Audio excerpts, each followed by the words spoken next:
This is the unknown zone, where we bring back the stories that were buried, the legends history forgot, and the voices the world tried to silence. Tonight, we enter the darkest skies of the Second World War, skies ruled by steel, engines, and fire. But in those skies, a new force appeared, silent and fearless, flying on wings made of plywood and canvas. They weren't ghosts, they weren't myths, they were real. And the Germans who faced them gave them a name filled with fear and disbelief. They called them the Night Witches. This is their story. The war had already consumed much of Europe when the Soviet Union found itself fighting for survival. The German invasion of 1914 was brutal, lightning fast, and devastating. Cities fell, villages burned, and the front line pushed deeper and deeper toward the heart of the Soviet Union. In these desperate months, every able-bodied man was sent to the front. But there were thousands of women who refused to stay behind. They wanted to fight. They wanted to fly. They wanted to defend their homeland with the same courage and fire as every soldier holding a rifle on the ground. One of these women was Marina Raskova, a name that would become legendary. She was known as the Soviet Amelia Earhart, a skilled navigator, a record-breaking aviator, and a symbol of Soviet aviation. She understood something the Soviet High Command did not. She knew women could be pilots, she knew they could be warriors, and she knew they could make a real difference in this war. So she approached the Soviet leadership with a bold proposal. A proposal so unusual that it would change the course of aviation history forever. She asked for an all-women air regiment, not nurses, not assistants, not support staff, but pilots, navigators, mechanics, bombers, a full military aviation unit staffed entirely by women. Stalin approved it. And in October 1941, the 588th Night Bomber Regiment was born. It was unlike anything the world had ever seen. Hundreds of young women arrived, some barely 18, others still in school, many with little flying experience, but all with the same fire in their hearts. They came from villages, towns, cities, factories, farms. They came because they wanted to fight for their country. They came because they refused to be victims. They came because they believed that even in the darkest night, light can be found if someone is brave enough to carry the flame. Training was harsh, brutal. Some had never even driven a car, yet now they were expected to fly combat missions. They practiced takeoffs, landings, bomb runs, navigation, and emergency procedures in freezing weather, with limited equipment and old training planes. And when their training ended, they were given the aircraft they would fly into war. Not modern fighters, not heavy bombers, not machines of steel and armor. They were given the Polikarpov U-2, a tiny, lightweight biplane made of wood and canvas, a plane so outdated, so fragile, and so slow that pilots joked they could be shot down with a handgun. It had no radio, no armor, no parachute at first, no advanced instruments, just a simple wooden frame with a small engine and an open cockpit. The women looked at these fragile machines and realized something. These planes were not meant for war, but they were about to fly them into the very heart of one of the deadliest wars in history. And that is exactly what they did. The 588th Night Bomber Regiment was assigned a mission that would soon make them legends. They would fly at night, in complete darkness, into enemy territory, drop their bombs, and disappear into the night sky before German searchlights or fighters could track them. Flying at night was dangerous. Landing at night was worse. Navigation required absolute precision. Every shadow could be a mountain. Every flicker of light could be a German machine gun nest. Every gust of wind could throw the fragile wooden plane off course. But the women accepted the mission without hesitation. They painted their lips red before flights to keep their spirits up, braided their hair tight so it wouldn't blow across their faces, and climbed into the tiny cockpits with nothing but determination and a bag of bombs strapped under the wings. Their first mission was a test of fear and courage. Flying low over enemy lines, they could see the glow of fires, hear the distant gunshots, and feel the cold wind biting through their clothing. The wooden wings creaked, the engine hummed quietly, and the night sky stretched around them like an endless ocean of darkness. They approached the target, released their bombs, and turned back towards safety before the Germans could react. When they landed, their hands were numb, their faces frozen, but their spirits were blazing. They had succeeded. They had proven that women could fight, could bomb, could fly, and could do it with precision, courage, and incredible skill. Night after night, mission after mission, they took to the skies. Sometimes they flew 8 missions in a single night. Sometimes they returned with bullet holes in their planes. Sometimes they didn't return at all. But something strange began to happen. The Germans noticed them, and they feared them. It wasn't just the bombs. It was the way these women flew. The Polikarpov U-2 was so quiet that when the engines were cut before reaching the target, the planes glided silently through the night sky like ghosts. The only sound the Germans heard was the soft whoosh of wind over canvas wings before the explosion. It was eerie. It was terrifying. It felt supernatural. And the German soldiers gave them a name that would stay with them forever. They called them Nachthexen, the night witches. Their legend grew quickly. What began as a handful of missions soon became hundreds. The night witches flew deeper, risked more, and carried out operations that even experienced male pilots hesitated to attempt. By 1942, their presence in the sky became a constant terror for German troops stationed along the front. Every night, they appeared from the darkness, sometimes as a single pair of wings, other times as an entire swarm of silent, black silhouettes moving through the clouds with deadly purpose. The night witches developed a tactic that became their signature move. Instead of approaching in a straight line, they flew in teams of 3. One plane acted as bait, drawing searchlights and anti-aircraft fire. The second plane used the distraction to slip behind the enemy lines, and the third plane cut its engine and glided silently toward the target. The Germans would hear nothing but a faint whisper from the wind, followed by the sudden burst of an explosion.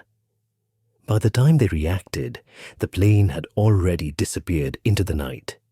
Sometimes it was already on its way to another target. This tactic was simple, dangerous, and extremely effective. The night witches turned their fragile aircraft into weapons of psychological warfare. German soldiers wrote letters home, describing the constant fear of the women who attacked them from the darkness. They said the witches could fly through anything, weather, fire, bullets, even pure darkness. Some believed the women had supernatural vision. Others claimed their planes were invisible. But the truth was much simpler.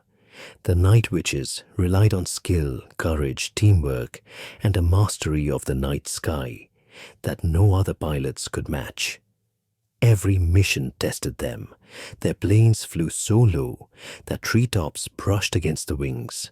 Every landing on rough, unlit fields could flip a plane and kill the crew instantly, Every freezing wind gust could push a lightweight aircraft off its course. Every bullet was a mortal threat to a plane made of cloth and wood. Yet they kept going. The regiment traveled constantly as the front shifted. Sometimes they slept in barns next to livestock. Sometimes they slept in tents buried in snow. Other times they lay under their planes, wrapped in thin blankets, waiting for the next mission. They repaired their own aircraft, pulled their own engines, patched their own bullet holes, and dragged bombs across muddy fields with their bare hands when trucks couldn't reach the airstrip. They were pilots and mechanics and warriors and sisters in arms. And for them, the war had no pause, no breaks, no safe nights. One of the most famous of these women was Nadezhda Popova. She completed more than 800 missions. She was fearless, sharp-minded, and known for flying so close to the ground that the wheels of her plane sometimes kicked up dirt. Once, she returned from a mission with more than 40 bullet holes in her aircraft. Her seat was torn, her helmet was grazed, her plane's wings looked like torn cloth. But she survived, landed safely, and immediately prepared for another mission. When asked how she wasn't afraid, she simply said that she didn't have time to think about fear. Another legendary pilot was Yevdokia Bershinskaya, the commander of the regiment. Calm, patient, and unbelievably strong, she built the 588th into one of the most effective night bomber units of the entire Soviet Air Force. The women trusted her. They followed her into hell without question. And under her leadership, the regiment earned a reputation that reached far beyond the Eastern Front. But the war was merciless. Not everyone returned from missions. Some planes vanished into the night and were never found. Some crashed in forests and burned before rescuers could reach them. Some were torn apart by anti-aircraft fire, their fragments falling like black snow through the cold night air. Every death hit the regiment hard. The women didn't just lose comrades. They lost friends, sisters, roommates, girls who braided their hair, girls who shared jokes before flights, girls who talked about their dreams, girls who promised to write letters they never had the chance to send. The night after a loss was the hardest. Standing beside the damaged planes, the women often looked at the empty bunks inside their tents and felt the weight of the war pressing against their hearts. But in the morning, they climbed back into their wooden aircraft because they knew their duty didn't end with grief. Their friends would have wanted them to keep fighting, and so they did. As their success grew, so did German attempts to kill them. Gunners were ordered to target the small biplanes first. Fighter pilots were specifically assigned to hunt them down. New searchlight patterns were tested to catch them in the air. One German ace tried to intercept the night witches. He spotted the glow of a small engine and dove with full speed. Just as he closed in, the engine cut suddenly and the tiny shadow vanished. Moments later, an explosion erupted from below. The night witches had reached their target and disappeared again before he understood what happened. The German command grew increasingly frustrated. They studied the biplanes closely and realized something chilling. Their advanced fighters could not slow down enough to target the slow-moving wooden planes. They flew too fast, overshot too quickly, and struggled to hit targets that moved like drifting leaves in the wind. The Germans couldn't outrun them, and they couldn't outmaneuver them. The night witches had turned their disadvantage into their greatest strength. The winters were brutal. temperatures dropped so low that the oil inside engines froze solid. The women used their own body heat to warm the engines before flights. They wrapped themselves in whatever clothing they could find, but the cold still cut through them like a knife. Sometimes their eyelashes froze inside the cockpit. Sometimes the wind burned their skin until it turned raw and red. But they flew anyway, because the war didn't wait for weather. By 1943, the 588th Night Bomber Regiment had become one of the most decorated female military units in history. But their greatest challenges, their deadliest missions, and their most unforgettable battles were still ahead.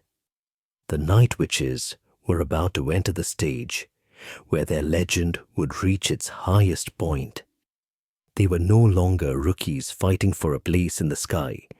They were now the most feared night flyers of the Eastern Front, and the war was far from over. By the spring of 1943, the Night Witches had become a symbol, not just of bravery, but of relentless pressure on the German forces. Night after night, their attacks harassed supply lines, destroyed camps, damaged ammunition depots, and shattered the sleep of entire divisions. But with their rising reputation came rising danger. The Germans had started to understand their patterns. They studied the direction of attacks, the timing, the altitude, the sound of the engines. They deployed better searchlights, more accurate anti-aircraft guns, and more experienced pilots to counter the threat. The Eastern Front was changing. The fighting grew more desperate, more chaotic, and more personal as both sides pushed harder for every inch of land. For the Night Witches, the war began to feel like a series of tests, each one more brutal than the last. Their missions now stretched deeper into German-held territory. Targets that once were considered too dangerous now became routine. Sometimes they flew over forests lit by burning villages. Sometimes they crossed fields filled with the smoke of new battles. Sometimes they navigated skies so thick with darkness that not even the stars could guide them. But the regiment had grown stronger. They were veterans now. They had learned the sky, they had learned the enemy, and they had learned their own strengths. One of these strengths was their aircraft.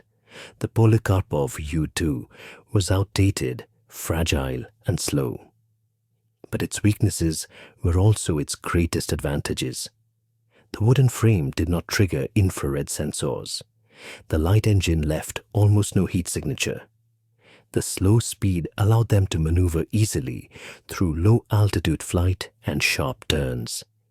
And the quiet glide made their final approach almost undetectable. German searchlights swept the sky in frantic arcs. Gunners fired bursts into the darkness, hoping to hit a shadow or catch a flicker of light. But the Night Witches slipped between the beams with uncanny precision.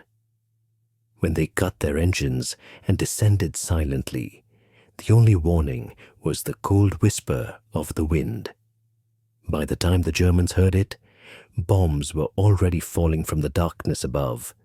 But not every night went smoothly.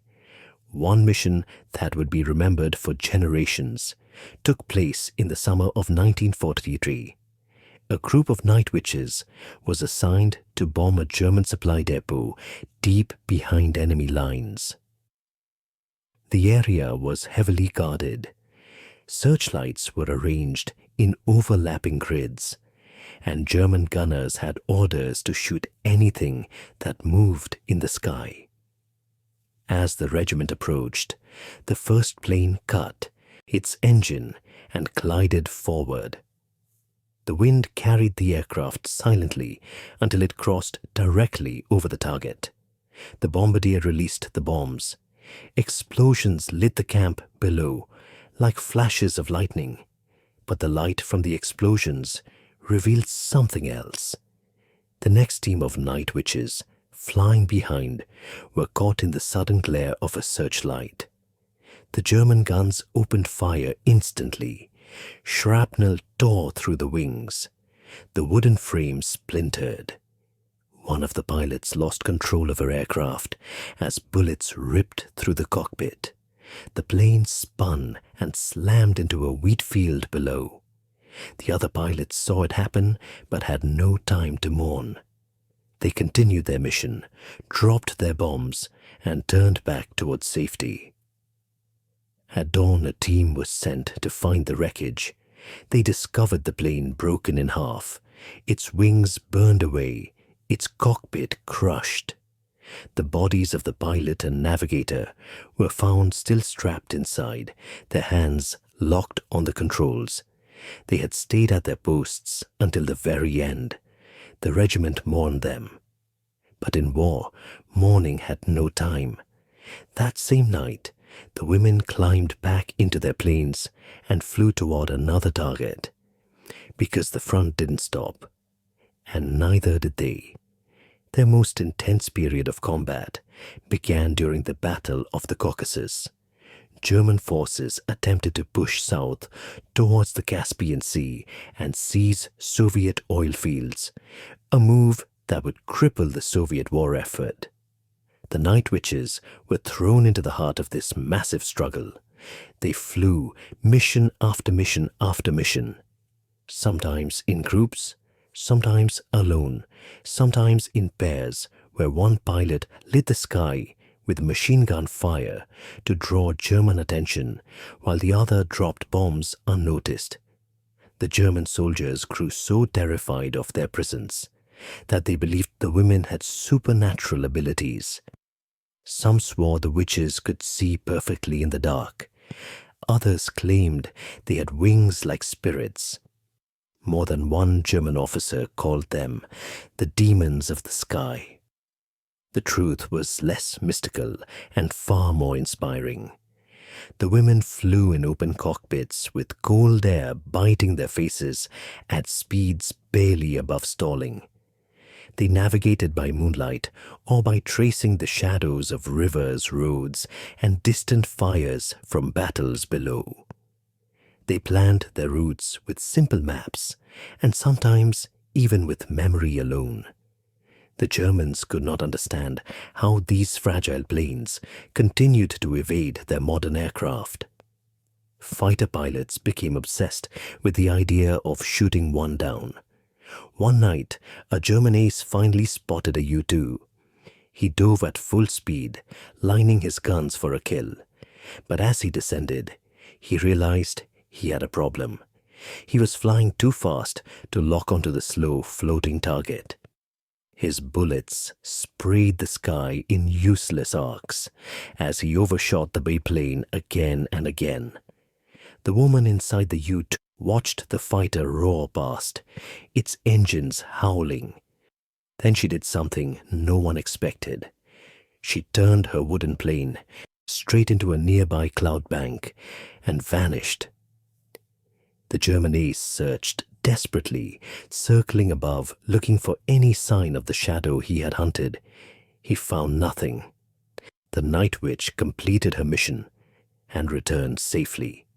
Stories like these spread among German troops. Stories of the witches who glided through darkness, dodged fighters, and struck targets with near mythical accuracy. Fear grew. Not just respect, but genuine fear. And as the war continued, the night witches found themselves fighting not just for victory, but for survival in increasingly hostile skies. Because the war was escalating, the Germans were growing desperate, and soon the night witches would face their most dangerous missions yet. Missions that would push them to the very limits of human endurance. The summer of 1944 marked a turning point in the war. The Red Army was pushing westward with renewed strength, reclaiming towns, cities, and entire regions that had been under German control for years. But victory on the ground depended on pressure from the air.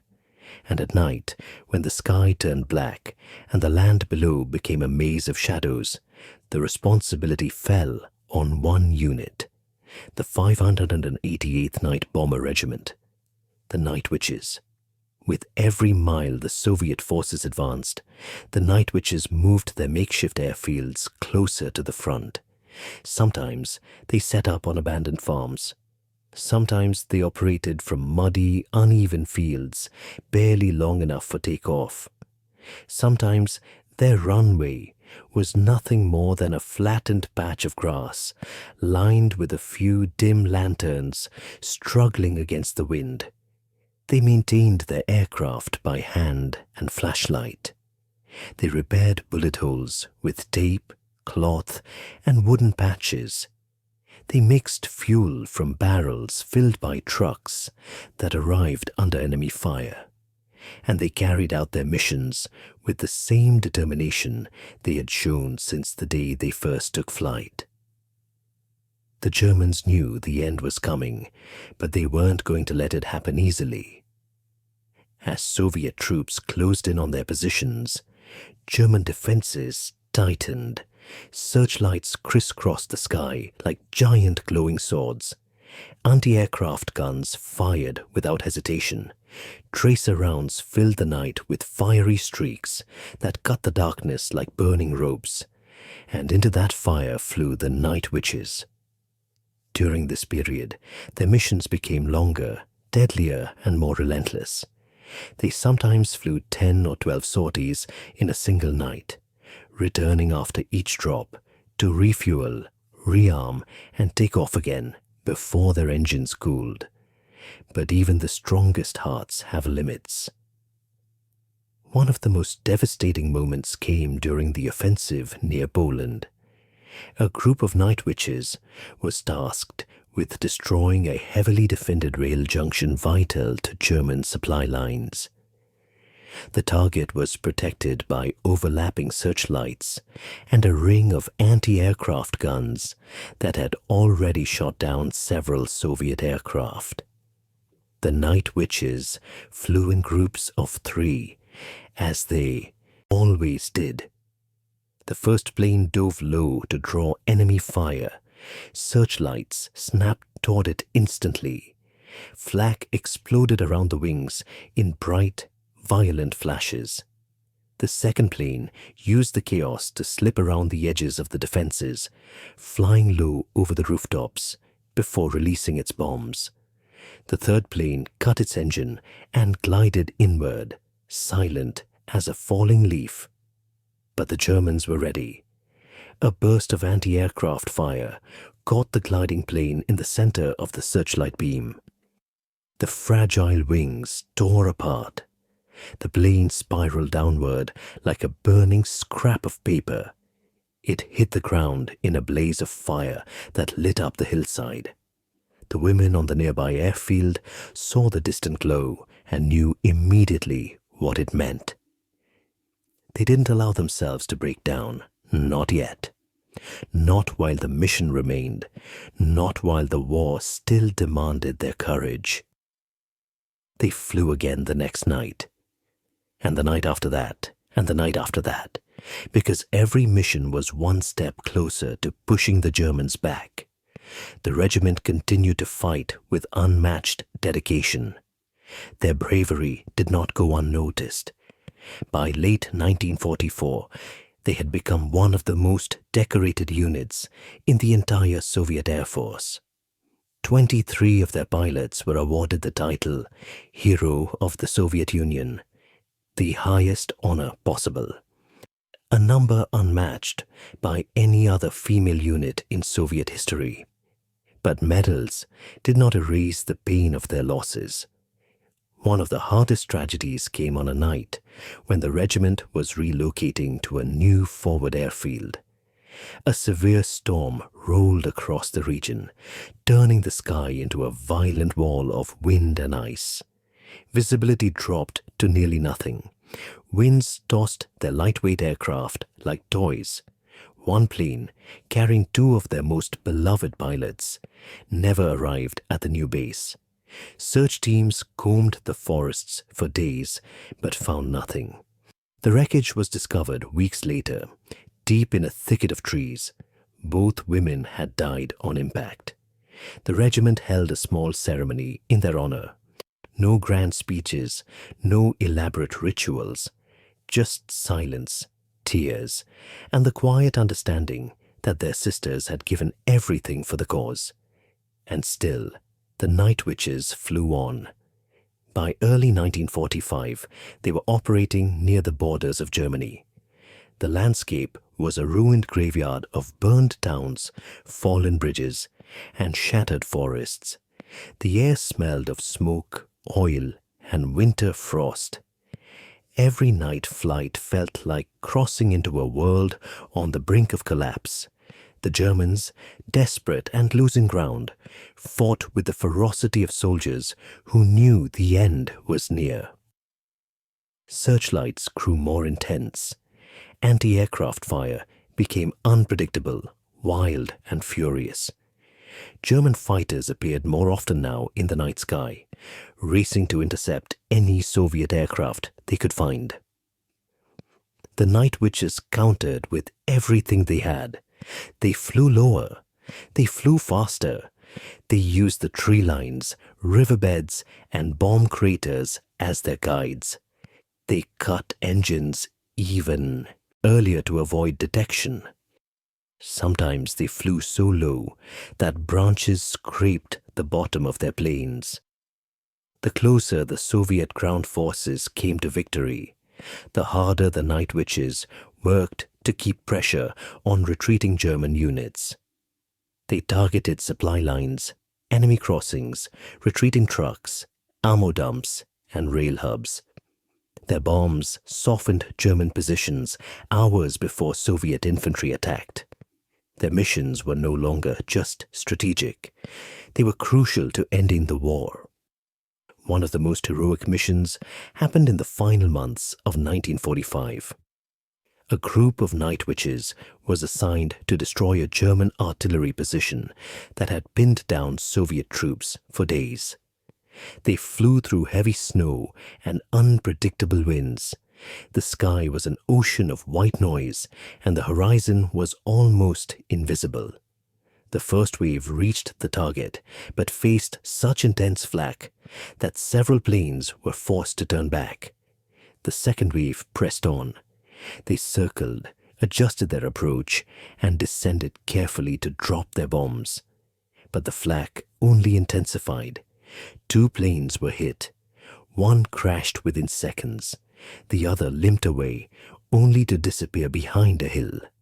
The third wave was led by Nadezhda Popova. She approached from an angle the Germans didn't expect. She cut her engine early, letting the blizzard winds carry her in silence. Through the snow, through the darkness, through the gunfire, she released the bombs directly over the artillery position. The explosions silenced the guns. The Soviet ground forces broke through the defenses hours later. Popova returned to base in a plane riddled with shrapnel and a wing that looked ready to fall off. But she landed safely, as she always did. Her mission saved hundreds of lives. As 1945 approached its final months, the night witches could feel the war beginning to crumble. German forces were retreating, front lines were collapsing, the entire Eastern Front was pushing west like a rising tide. But the war was not over. Not yet. Their most dangerous missions were still ahead. Their final victories still waited in the darkness, and their legend was just reaching its peak. By early 1945, the Red Army was pushing into the heart of Europe. The German front was collapsing, town by town, village by village, mile after mile. Everywhere the night witches flew, they saw the same signs of a dying war.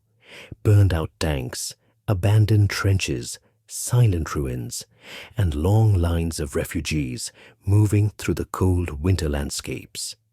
But even as German forces weakened, the danger for the women in the sky did not decrease. In fact, their missions became more unpredictable, more chaotic, and more dangerous as German defenses lashed out with desperation. The Germans knew the end was near, and a cornered enemy is always the most deadly. The night witches were now flying deep into German territory. Their targets included ammunition depots, railway hubs, retreating convoys, and defensive positions that had been hastily built to slow the Red Army's advance. The skies above Germany were filled with chaos. Searchlights flailed wildly through the darkness. Anti-aircraft guns fired in frantic bursts as German units tried to survive the final weeks of war. Every night, the night witches flew missions that tested not only their skill, but their endurance. Their faces were bruised from the freezing wind, their hands numb from gripping the controls, their nerves pulled thin from the constant threat of fire and death. And yet, night after night, they flew. Because for them, this war was more than orders. It was more than duty. It was personal. Their final major operations took place during the German retreat from Poland and the Soviet advance toward Berlin. This was the moment when the night witches left behind the fields and forests of the Eastern Front and flew over the land of the enemy itself. Their first sight of German territory was a bitter one. They saw towns reduced to rubble, factories cracked open like broken shells, roads choked with wrecked vehicles and columns of fleeing soldiers. Smoke rose from every direction, like a dark reminder of all the years of destruction the war had unleashed. But even with the German war machine collapsing, their missions became no easier. One night in February 1945, the night witches were assigned to destroy a German supply base near the Oder River. The base was heavily defended, protected by rows of anti-aircraft guns and a large ring of searchlights that scanned the sky with relentless precision. As the first group of night witches approached, the sky erupted with fire. Flak bursts surrounded them like exploding stars. The fragile wooden planes shook violently as shrapnel tore through their wings. One plane was hit before it could release its bombs. It burst into flames and spiraled downward in a tragic trail of burning canvas and wood. The second plane maneuvered hard, dodging arcs of tracer fire, and managed to drop its bombs directly on the fuel depot. The resulting explosion lit up the entire area with a blinding flash. The third plane, gliding silently toward the target, used the sudden light to navigate perfectly and dropped its payload on a cluster of ammunition crates. The explosion shattered the base and shut down German operations in the region long enough for Soviet forces to break through. When the surviving planes returned, they found their comrades missing. They waited for hours, hoping for a miracle. But the missing plane never arrived. The loss hung over the regiment like a storm cloud. But the next night, the night witches flew again, because that was their way, because grief could never stop them from doing what needed to be done.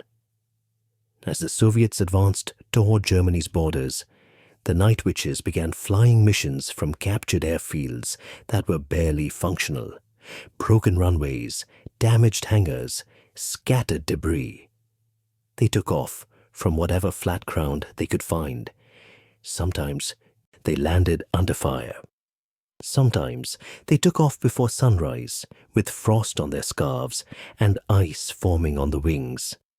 The closer they got to Berlin, the heavier the German resistance grew. Desperation made every anti-aircraft crew more aggressive. Searchlights covered the sky like a glowing web that the night witches had to slip between. Their planes, as always, offered no protection. But the women had become masters of flying through danger. They flew so low, they could feel heat from burning towns below. Sometimes they skimmed just above treetops to avoid radar. Sometimes they used narrow riverbeds as flight paths to stay hidden from German gunners. And they kept hitting targets one after another, weakening German defenses bit by bit. Their final weeks of war were some of their most intense. They flew constant missions in support of the Soviet push toward Berlin. Every night felt like a final battle. Every mission felt like a last stand for an enemy on the edge of collapse. And then, on May 8, 1945, word finally reached the regiment. Germany had surrendered. The war in Europe was over. The women stood quietly at first as the news settled into their hearts. For years, their lives had been nothing but the roar of engines, the cold bite of night wind, the glow of explosions, the fear of being shot from the sky. Now, suddenly, it was over. Some cried, some smiled, some stared at the horizon as if unable to believe that the silence meant peace. The night witches had flown more than 23,000 missions. They had dropped more than 3,000 tons of bombs.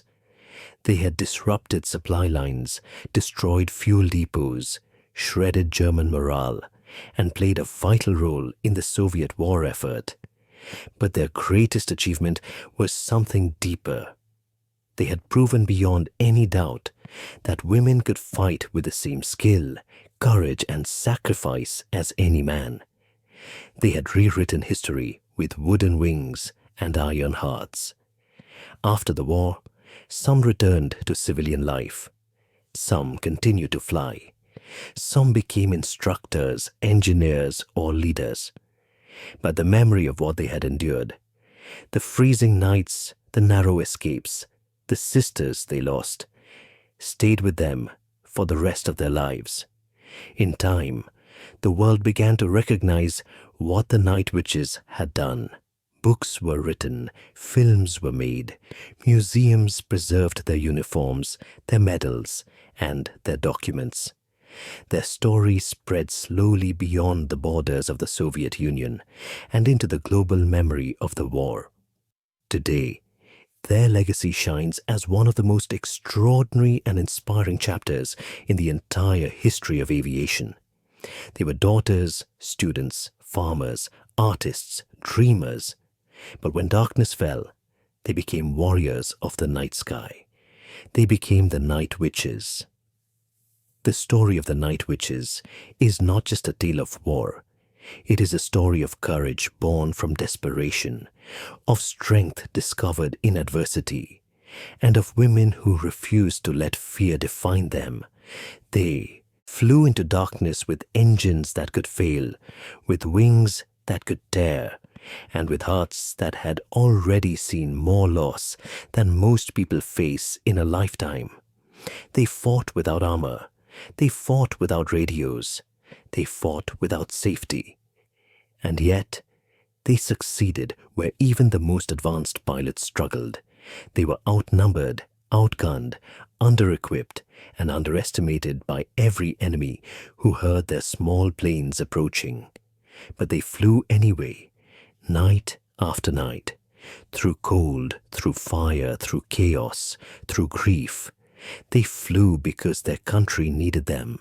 They flew because their sisters depended on them. They flew because they refused to surrender. And when the war finally ended, when the skies grew quiet and the guns fell silent, the night witches had carved their place into the stone of history. They proved that bravery has no gender. They proved that determination can overcome impossible odds. They proved that even a simple wooden biplane can become a weapon of victory in the hands of someone who refuses to break. Their courage echoed through the decades. And it continues to echo now in every young woman who dreams of flight, in every person who rises against the impossible, and in every story of ordinary people doing extraordinary things.